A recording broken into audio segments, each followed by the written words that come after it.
You can be running around a park, out of breath, chasing this butterfly. It's beautiful. And every time you get close to it and you go to grab it, it flutters away and it's going up, it's going down, it's going left, right. You can never grasp it. And out of breath, you find yourself and you plop down on a park bench. You let your shoulders drop. You're like, close your eyes and you open them back up and the butterfly's on your shoulder. When we stop chasing, it arrives. It shows up. We're in this comfortable place of the status quo of going at things and doing what we've always done. And then there's this fear of the shift. What might that mean to you, comfort versus fear, as it relates to this? Yeah, I don't know whether you're referencing it, but there's actually a chapter in the book called Comfortably Fearful. And actually a conversation I had with my dad where he was telling me how, as I get older, I'm just stuck in my ways, but he was defending himself because it's his comfort zone. And you don't want to go outside of your comfort zone. And I just challenged him. I said, is it your comfort zone or is it your fear zone? Because what you're talking about is that you surround yourself with other people who like to smoke cigars or like to drink or do the things you like to do, but you don't surround yourself anymore with people that challenge you. You don't surround yourself or put yourself in situations where your edges get pushed, where you get questioned on, is this the highest and best, thing you could be doing right now? Are you pushing yourself? Are you learning? Are you growing? And I think too often, especially with age, we fall into these comfort zones. It happens in our relationships, both romantic and friendship wise. And the minute we step into, unless we're open and we're willing, we show up in this surrender piece. We don't want to change. We don't want to be told, I'm working too much. I'm drinking too much. I'm spending too much time on the golf course. I'm not really showing up for my kids in the way they are. I'm just going through the motions. Like, we don't want to be told these things. So we call them comfort zones. They're really fear zones in my book. Complete shift on what we call a comfort zone is actually, it could be a fear zone. Man, that can be tough to stomach. I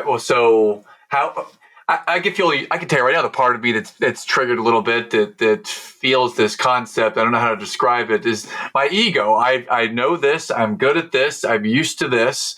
And I mean, how do you beat back the ego in this place if you want to make this shift? And it just feels like, man, I've been doing it so long this way, and I have this status, and I've achieved this. And yeah, there's some warts and bruises. I'm still searching for something. My ego's got me stuck or on this one compass route. How do I start to make that shift? And I think there's something to do with the ego here. I'm not sure what. Help me out. So, yeah, I'm going to pick on you because you're an easy and an amazing person, but easy explanation here. I know you well enough to know that the reason you're sitting here in your house in this space doing this podcast is not just to make money. It's not just to prove yourself in the business world. There's some value out of it that comes with it for you, but you're also here to learn. And I see you show up in that way to learn. And I feel like you come to learn first, and the other things come out of it. But if I walked in your house, if I jumped through the screen and walked through the house and opened the door behind you and I asked your kids, they don't give a shit that you're in here doing a podcast. They don't think you're a better dad because of any of this, right? And when we realize, and we get to a point where it's like, I've accomplished these things that the world says is great, I still don't love myself. I'm still not where I want to be. Then we haven't done the real work. And everything else is just placation or numbing or distractions. And yeah, the world's going to tell us great, and we're going to have these dopamine hits from feel goods that come with all the things that that those things can buy or attract and bring to us, but they're just hits. We're constantly having to seek them. We don't wake up with a smile on our face all day long. It's like, when am I going to get told I'm good enough, or I'm better, or another check comes in, or I buy something else, or I fly somewhere else, it's always something more. We're chasing constantly.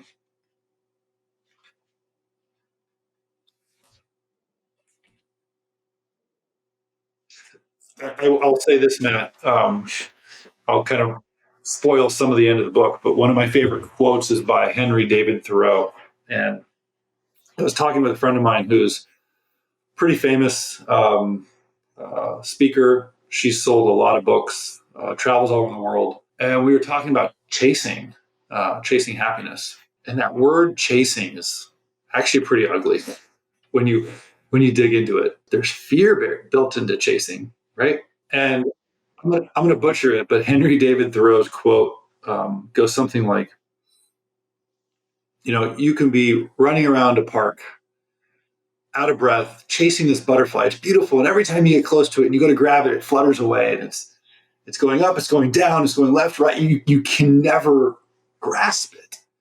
And out of breath, you find yourself and you plop down on a park bench.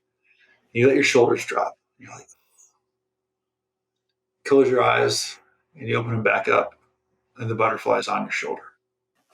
When we stop chasing, it arrives. It shows up.